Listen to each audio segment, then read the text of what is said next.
Hi, it's Ethan Skolnick, co-host of the 5 Reasons Sports Podcast and co-founder of the 5 Reasons Sports Network. We want to introduce you to a lot of the other voices in our network. We now have 13 podcasts. You can find all of them by typing in 5 Reasons Sports to your favorite podcast provider. And so we've been doing these spotlights over the weekend in addition to the 3 episodes that we do per week on the flagship. Last week, we gave you a taste of balls cast and 3 yards per carry for 2 very different perspectives about the Dolphin season. And because we do cover every professional and major collegiate sport here in this market, wanted to make sure to expose you to what we're doing with the Marlins and with the Panthers. We have experienced hosts on both, respected hosts on both, and Steve Goldstein on Goldie On Ice and Craig Mish on Swings and Mishes. And as the Marlins are closing their season and the Panthers are about to start theirs, having just started training camp last week, we wanted to give you a little taste, partial, of their episodes that they did this week. So we're going to start first with Swings and Mishes and a sit down with Tommy Hutton, who has rejoined the broadcast team. He talked about his career, his tenure earlier with the Marlins, and also about his return. And we're going to give you a little snippet of that and that episode, which, again, you can find the full episode by typing in Swings and Mishes to your podcast provider. And then Goldie on Ice sat down with Shawn Thornton, who retired a year ago but went to work in the Panthers front office. Shawn, always an interesting interview. So we're going to give you some of Steve Goldstein with Shawn Thornton after we give you Craig Mish with Tommy Hutton. So we hope you enjoy this, but mostly we hope that you subscribe to their episodes so you can get every new episode as soon as it posts. And now, Swings and Mishes. You were so popular here as a broadcaster with Len Casper and then, of course, with Rich Waltz, who's one of my favorites for many, many years. And I think that the reason why you were so popular with Marlins fans is because when they were winning, you were cheering. And when they were losing, you were very transparent with everything that was going on with the team. And in fact, there were so many times, Tommy, where the Tommy Hutton classic blow-ups would be over the umpires getting it wrong before they were replay. And so I would ask you now, coming back, because it does seem like you brought pretty much the same touch. But is that difficult as a broadcaster to kind of have to? You've never had to, but to have to watch your words, and you've been doing it for so many years, not just with the Marlins. I know you had previous experience also with ESPN and I believe the Yankees as well. Yeah, I don't think I've ever really sat up in the booth or now doing pre- and post-game shows and said to myself, boy, I really have to watch what I say. I always thought it was a compliment when a fan would come up to me and they'd go, oh, man, last night you said exactly what I was thinking. That's exactly what I wanted to say. And I always thought that was a compliment. And I always felt bad when I would hear things written or things that were said when I was let go that people said, oh, well, he was negative. And I was never negative toward Marlins players. As you said, I wanted them to win. I was upset when they lost. And the bottom line is sometimes honesty is construed into negativity. And that's I guess, where that story ends. Yeah, and it ended with, I know, you getting a phone call many years ago. And as part of this, Tommy, it's just kind of revisiting the history as to, how this happened. Of all the things that have been done, and as you know, the Marlins traded away a lot of players, but people kind of understood, at least some of them, in terms of the direction that the Marlins wanted to go now under the new ownership. But the previous ownership was the one that led to the decision. There was discussion that it was over a game, potentially you being too critical. And I know from at least the things that you have said and told people, you never got a real reason. Like, you never got a real, like, hey, this is specifically what we didn't like. This is what we didn't want you to do. And I can only imagine what that had to feel like for you, saying, gosh, like, at least tell me why. Well, I know, and you're right. For a few months, I had that feeling. I certainly have gotten over that. That was all from the previous ownership. So, it's a new journey. It was funny when I was asked to get involved in the pre and post game shows by Brett Updike, executive producer with Fox Sports Florida. I said, Are you sure you want to hire me? I've never done this stuff before. I've never done pre and post game. Right, true. Because it is different than doing a game. And people have asked me about, are you going to have some rant? I have some fun with it, but it's so much different than the spontaneity of doing a game. when you're sitting up there for 3 hours doing a game and it's live, there's stuff that just happens. The pre and post game shows are pretty much mapped out, and we know ahead of time what we're going to talk about. So it's a little bit different than, if something comes up during a game that might tweak me a little bit, I may have some fun with it. But it's much different doing pre and post game shows than actual games. Yeah, we're here with Tommy Hutton. He is broadcasting Marlins games again, pre and post game. Had a long career in Major League Baseball, which we're going to get to as well. Before we get to that, what do you think the future holds for you as far as broadcasting? Have you guys discussed anything?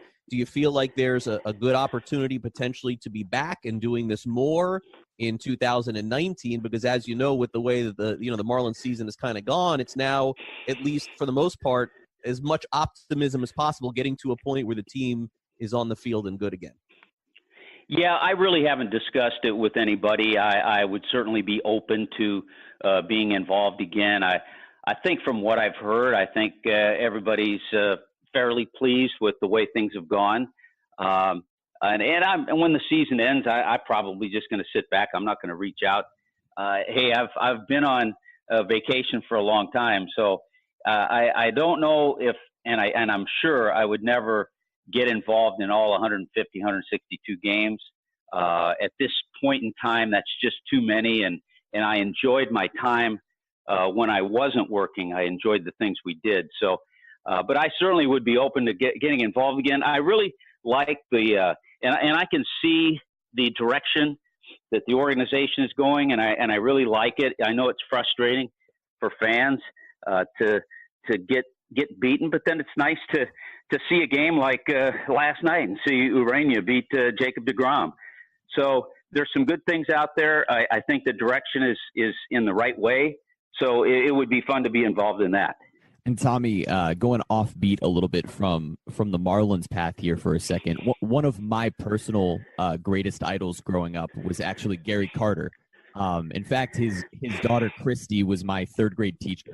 And she's Christy and my oldest son used to ride the bus to school together all the time. Oh my gosh, right. And so I've seen how you and Gary were very close and in fact neighbors, as you just said, with riding the bus growing up. And I was wondering if you could just share maybe your best or your favorite Gary Carter story. I know he's one of the good guys in the history of baseball. Well, you're absolutely right. We were very good friends for 30 years plus. Once we started out as teammates with the Montreal Expos. Prior to that, when I was with the Phillies and he was with the Expos, he was one of those players. If you were on the other team, couldn't stand the guy. Look at this guy. What's he doing? And you can't have that much fun. You can't play that hard all the time. Anyway, fast forward, you become teammates, and all of a sudden you realize that's exactly the way he is, and that's the way he was. He was like that on the golf course. We played a lot of golf together, and I never hit the ball as far as him, and I wasn't as good a golfer as him. And so he'd have to give me strokes. It killed him for him to give me strokes. I said, kid, that's the way the game's played. If you're not that good, you've got to give the other guy. It killed him. How many Polly Pops am I going to give you today? And so he would have fun. He was competitive, even on the golf course. So we would have, and we had many great times out there. Now, are you still on the DL with golf? I know you had mentioned that you had a. Yeah, I'm getting close. Yeah, I'm getting close coming back. But I have thought a couple of times. I've thought about this because over the last couple of years, I've gotten my handicap down a little better, close in the Gary Carter range. And so I've thought about it at the time. You know what? He wouldn't have had to give me as many strokes. I don't know if I'd have liked that. Right. And, Tommy, it's so interesting to me when we see, players, executives, broadcasters who have been in the game, involved in the game for so long. And we'll touch on Marlins history here in a minute. I don't think people realize, Tommy, especially millennial types who have just seen you on TV, the career that you've had in the game, playing 12 years in the game. And me just going back from a historical perspective, it may not move the needle for some people listening digitally to a podcast. But, Tommy, like, you played with Sandy Koufax, and you played with Don Drysdale and Mike Schmidt and Steve Carlton. And as Jeremy mentioned, the players on the Expos in the Hawk and Gary Carter, like a wide spanning career. And The Rock, Tim Raines. And Jim Bunning, I even see, like all these Hall of Famers that you played with. And well, some of those guys minimally, when I got called up by the Dodgers, I will tell you a great story. I've told it many times. The very first game I ever got in was in 1966. I was 20 years old. I got called up in September, and I got in to play one inning of defense at first base, and I got to play behind Sandy Koufax. It was a game at Dodger Stadium in L.A., of course, 56,000 people there, and it was toward the end of the season, not knowing it was going to be his last season. And when the game ended, I'm in the locker room, and I'm happy. I've got in my first major league game, and I think I got a throw from Maury Wills at shortstop to make an out, and to get a put out. And all of a sudden, Koufax comes over to my locker and congratulates me for getting in my first major league game. And the amazing thing about that is I grew up in L.A. So I grew up seeing all these guys, Drysdale, Koufax, Johnny Roseboro, Willie Davis, Tommy Davis, Jim Lefevre, all those guys. So to me, that was an unbelievable thrill. I know you've talked about, and I've heard you tell stories about the characters of the game and the ones that you've played with. Is Lasorda the number one character? Like, all time? Lasorda, all time? Yeah, Tommy is like my he's my second father, because Tommy signed me out of high school. He was just starting his career as a scout, and so back in 1964, he signed me, and I remember him telling. I had a couple. That was before the draft, so you had a couple of other teams interested, and one of them was Boston. And I remember him telling my parents, "Do you want your son play?" And we lived about 15 minutes from Dodger Stadium. He said, "Do you want your son playing all the way across the country in Massachusetts, or do you want him playing right down the Pasadena freeway at Dodger Stadium?" You know, he was a salesman back then, and we had some great teams. We had a team, I believe it was 70 or 71 in Spokane, Washington at AAA, the Coast League, which was voted a few years back the best minor league team of the century.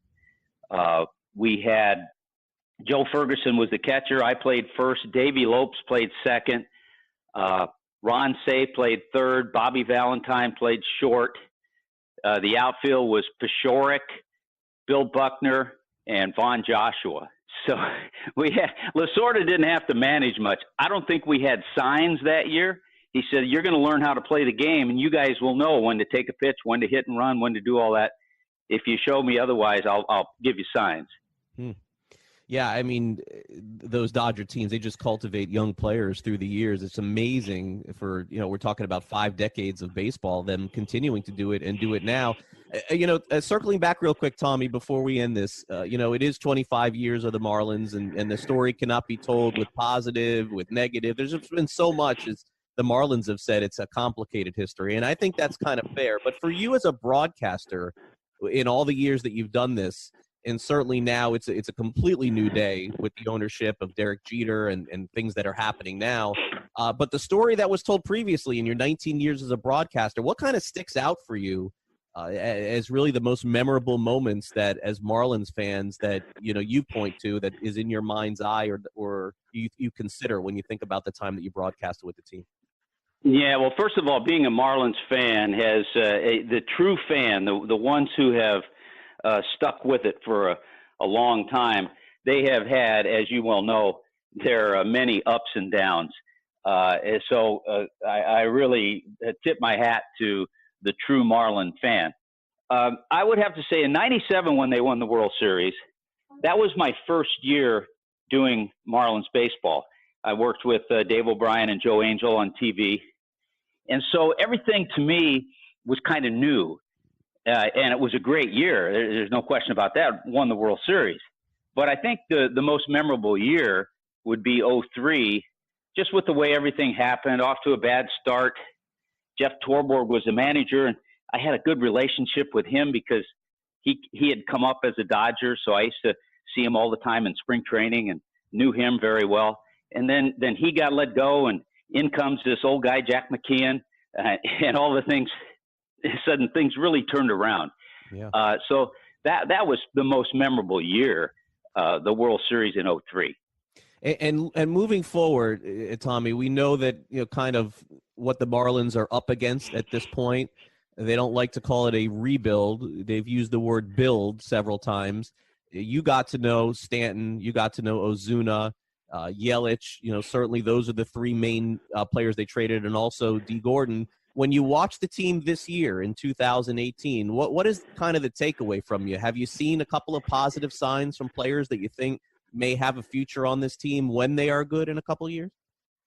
Oh, without question. And I think we're seeing a little bit of it right now with a nice run that Lewis Brinson is on. He certainly has the talent. JT Realmuto is one of the best, one of the top three catchers in the league, if not in baseball. JT Riddle got some surprising power and really is a solid shortstop. And then I think we're seeing some guys getting opportunities. And I remember as I see some of these guys getting opportunities, and I think to myself, man, when I was coming up, every team I was on had a set lineup. We never got these opportunities. So guys will look back and they'll appreciate, getting a chance, whether they make the most of it or whether they fail, they're at least getting the opportunity. All right, I got to end with this because so many people have asked me to ask you this question, okay? This is not going to be your favorite one, but I got to ask it because people have asked me to ask it to you. Do I have to answer? You don't have to answer it, Tommy, but I got to ask it because people have asked me to ask it to you, and I try to do the best job I can making sure I do it. People have asked me in the future, Tommy, if one day, because obviously it was the wrong decision for you to be let go, and obviously it came from the highest end of Jeffrey Loria, who we have not heard from since he has sold the Marlins. But if one day... Nor have I. Have I. Okay, but if one day, Tommy, 10 years from now, 5 years from now, you come face to face with him, and he decides at that point, hey, Tommy, look, I'm sorry, made the wrong call there. Obviously, everybody knows it was the wrong call. It was the wrong decision. Would you accept an apology at that point? Do you think you ever could have a relationship with a guy that you had a good relationship, I think, for at least a few years during your term with the first term with the Marlins? Yeah, I did. I did have a good relationship. And yes, I would. I'm not a vindictive person. All is past. It would be forgiven. I have no animosity toward that group. So, yeah, I would, without question. If you want to hear more Swings and Mishes, make sure to type that into your favorite podcast provider, and you will get episodes through the World Series. Craig Mish will continue to produce episodes, and then again, really gear up for spring training starting in February as the Marlins try to fast-track their rebuilding process. Now, the Panthers are in a different stage than the Marlins. They've done their rebuilding. They've re-signed a lot of their young guys to long-term contracts, and after the way that they finished last season, even though they missed the playoffs, they seemed poised to make a run to possibly be South Florida's best pro team this year. Now, the guy who knows them best is Steve Goldstein. He has been their play-by-play voice for a decade, and he is with the team, obviously, home and road. So he'll have interviews with all of the key players as well as analysis and guests from around the NHL. And recently, he sat down with Shawn Thornton, who played nearly 2 decades in the NHL and is now part of the Panthers front office. So here's a snippet from the Goldie On Ice episode with Shawn Thornton. Do you think leadership comes from the entire group, whether guys have letters or not? Is the captain all that important? And I ask now of you because you go back to the 15-16 season, the best season in Panthers franchise history, 103 points, win the division. Willie Mitchell was the captain, couldn't play due to injury half the season. You were one of the guys in that dressing room, getting a lot of guys going. So does it really matter who wears the C, the A, and where the leadership comes from? I think the C still, depending on the organization, sometimes you see it just being put on the best player. I'm not of that.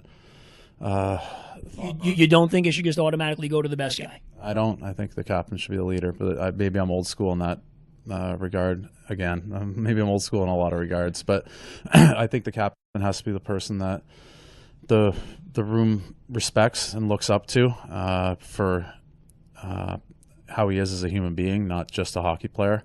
I think he also has to be the person that has the balls to go in and tell the coach when something's not going right, whatever that might be, or to go in and be the guy that says things are going great and just stay out of it right now. So the A's are a little different. I think everybody in the locker room should lead in their own way too. I don't think you need to be a vocal leader to be a leader. I don't think you need to be a quiet, hardworking leader to be a leader. I think there's different ways to lead, and people lead in their own ways, and they shouldn't try and be something they're not, because that always comes off a little bit fake. So I think the letters, are they the end all be all? No, I think leaders will lead. I don't know if I didn't ever have a C on my letter or on my jersey in the NHL, but I'd be hard pressed, I think, for you to find somebody that didn't say I wasn't a leader in any of the locker rooms I was in.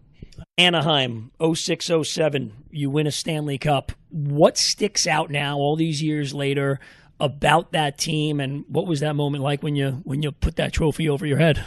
The last 3 minutes on the bench for the last game, sit beside Brad May, and we were both saying, can you believe we're going to win a Stanley Cup in 3 minutes? They were the longest but fastest 3 minutes of my life, looking back at it, on both sides. Yeah, it was amazing. I got really lucky. I'd played 9 years in the minors basically at that point, up and down a lot with Chicago. Not a lot of games played, but I was up a lot. Was sent down at the start of the year. Derek Bugard broke Todd Fedoruk's face, and I got the call, but then they traded for George Peros. I got sent back down, and then luckily in the 6 games or 5 games I was up in the first call-up, I was playing with Perry and Getzlaff, and we had some pretty good success. Anyways, I got sent back down, called back up when I think somebody got moved. I played on the third line with Penner and Marchand. My first game I had a Gordie Howe. My second game I had 2 assists. I think I was like 7 points in 9 games or something like that. I ended up with like 8 points for the rest of the year, but they had to decide whether they were going to put me on waivers. Then they didn't, and I ended up staying for the rest of the year. Tough year. I mean, I was by myself. My wife and I were only married for, I think a year and a half at that point. And I had spent half the year in Chicago the year before, Christmas by myself. This one I was in a hotel right across the street from the rink from October 28th until she moved down March 1st. So same thing, Christmas by myself. She was Christmas by herself in Portland, Maine with the dogs. A little bit of sacrifice that year, but we ended up winning the Stanley Cup. So all worth it. The 9 years in the minors, all the hundreds and hundreds of fights, and the Christmases by yourself, all worth it for those 15 seconds. And I think that's all I took, or maybe even less, because I was afraid I wanted to give the trophy to the next person. I did not enjoy it as much as I should have. But it's accumulation of everything you ever put in to be in that moment. And I never thought I'd be in the NHL, let alone winning a Stanley Cup. So it was a pretty crazy experience. So that said, it gets even crazier because immediately you go to Boston. Did you ever think, not only on the ice, but off the ice, the impact you made in that city? People love you in that city. I know you still do a lot of community work in that city. How did you wind up going to Boston? And did you ever think in your wildest dreams that, okay, you have all the years in the minors, you win the Cup in Anaheim, that's probably the pinnacle, and then you have another whole chapter in that city of Boston? Yeah, I mean, I was 30 years old too. Got to give my agent, a lot of credit. He got me league minimum for 2 years right after winning a cup. I might be no, I'm just giving him a hard time. A little better than that would have been nice. There were actually 3 or 4 teams after Anaheim that were interested.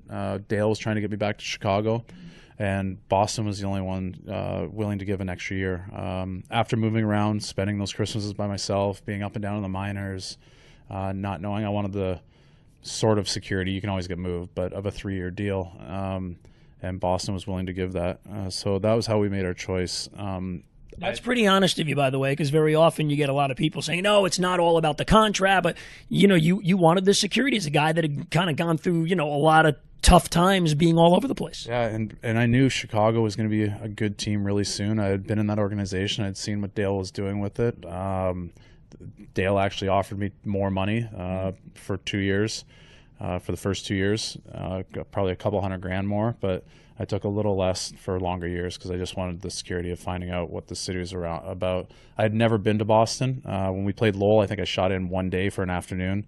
one time in the minors. I didn't know one single person on the team. Probably the only team that was the case after playing 9 years in the minors. You usually know somebody. Cam Neely called me and said, I think you'd be a perfect fit for this city. We'd really like to have you.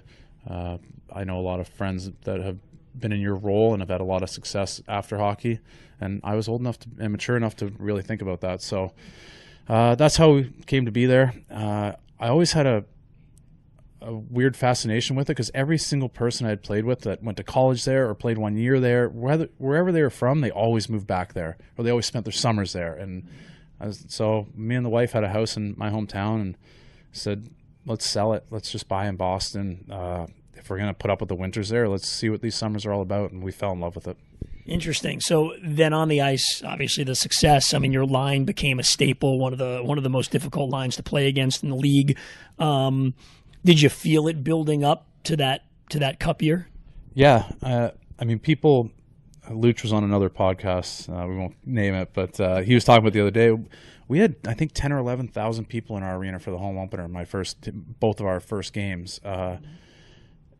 So you see that. I was talking about this here yesterday, actually. You see that. Like, our organization here is further ahead of where Boston was probably at that point when I got to Boston.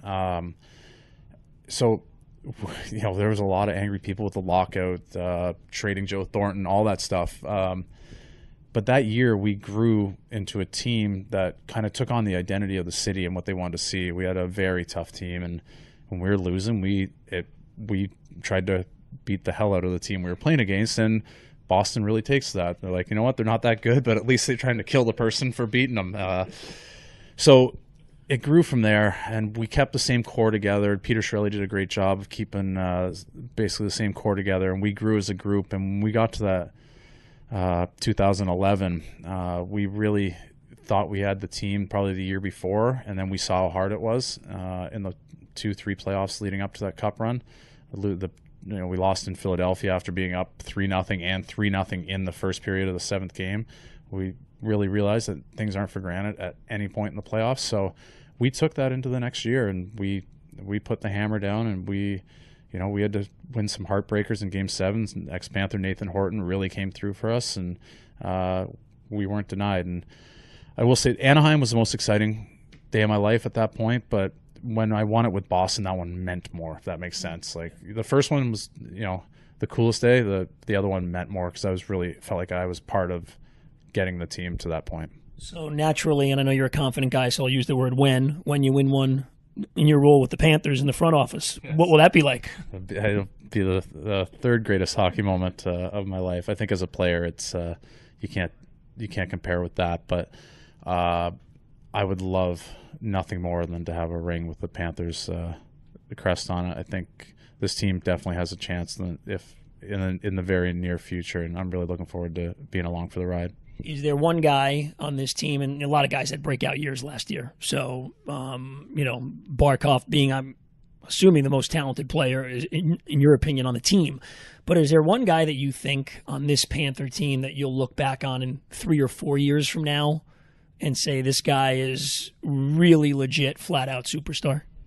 It's Barkey, obviously. When you talk to the 23 guys in that room, 22 of them talk about Barkey, and Barkey doesn't talk about himself, right? Like, there's a lot of good players in that, great players in that room. I love Troach. I love his competitiveness. He has that bite to him. He's probably been told no his whole life, and he just wouldn't take no for an answer, and he carries that into his how he plays the game now. I love watching Hubie, how slippery he is, how greasy he is with the puck, how good he is at protecting the puck. He's actually, in my opinion, he's not that flashy, I don't think, but you look at the scoreboard at the end of the night and he's got 2 or 3 points, and you're like, oh yeah, he did, didn't he? He's always there. He's really fun to watch. On the back end, we have a dynamic core with, Jans has been there. He's been an all-star twice. Ekblad already been an all-star and is about to crush some records, I think, as a defenseman in this organization. Matty, when Matty is on, I don't know if there's anybody that's more dominant. He reminds me of Duncan Keith at that age. So listen, we got a lot of good players in this organization, and Dale's and the scouting staff done an unbelievable job of assembling this young core and being able to keep them around. Looking forward to the season. Okay, let's get to some questions for you. Toughest guy you ever fought? Probably Bugard. Yeah, Derek Bugard, I'd say. Mean, trying to hurt you? For me, it was always 6'7", 6'8" was a lot of inches for me to give up because I'm only 6'1" and a half. Depending on the program, I'm 6'1" or 6'2", if they want to give me the half inch or not. Anybody 6'6" and below, like, not taking anything away from, there's a lot of tough guys I fought. You could sit here for an hour and list them off, but anytime I had to fight somebody 6'7" or above, it gave me the jitters a bit because I got really long arms for my height, but it felt like 6'6" could touch me, 6'7", 6'8" could hurt me. All right, that's a good one. I got to remember that. Best teammate you ever played with a combination of on and off the ice? Oh, that's tough. There's so many of them. There's a few that I've kept in really close contact with after playing, and that probably speaks to how great of guys they were, in my opinion. So, PJ Axelson, I played with him in Boston, still talk to him all the time. Shane Knighty, who's now the TV guy in Vegas. Tuukka Rask, I talk about him all the time. He's one of my best friends. He's just as good of an individual as he is as a goalie, maybe better. Not teammate of mine, but somebody I came to know in Boston and still see him around here all the time that I have to give credit to is probably the greatest human being I've ever met is Bobby Orr. I calls him my man crush, and it's true. Anything I'm trying to make a decision in life and whether I'm doing the right thing or the wrong thing, I kind of think, would Bobby do it or not? And he's just a great human being. Very, very fortunate to be a friend of his now.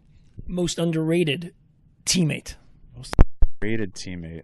A guy that maybe you played with on whatever team, NHL, AHL, junior, and you kind of said, man, this guy is a lot better than anybody, gives him credit for. Yeah, the name that sticks out, Lonnie Bahanas. You have to look him up. I played with him in St. John's. He was one of the best hockey players I ever seen. He got called up to the Leafs in the playoffs, and I think he had like 5 points in 4 games or something stupid like that. Another guy, Nathan Dempsey. He played a little bit in the NHL with Chicago, a few hundred games, I think, Chicago, Boston, Toronto. He was our captain in the minors in St. John's, and back then Toronto, there was no cap. We'd just spend 70, 80, 90 million and get names because that's what sold in Toronto. He was an all-star every year. I think I was with him in the minors. He was the best defenseman in the minors, but just caught in the wrong organization. So finally got his break with Chicago, I think. But yeah, he was not underrated when I was playing with him. The minors knew how good he was, but he should have been somebody that was in the NHL. From his new NHL, he would have been in the NHL at 20 years old. Who was the one player today, if Shawn Thornton had to buy a ticket for a game, who would be in that game? Who would I show up to watch? Connor McDavid. Yeah. I was thinking Barkey, though. He's right in that conversation with me, and you don't see it during games, but I watched him every day, and if he didn't focus so much on the defensive side, they joke that he was the only guy back checking in the All-Star game, right? Like he's awesome. I love that kid.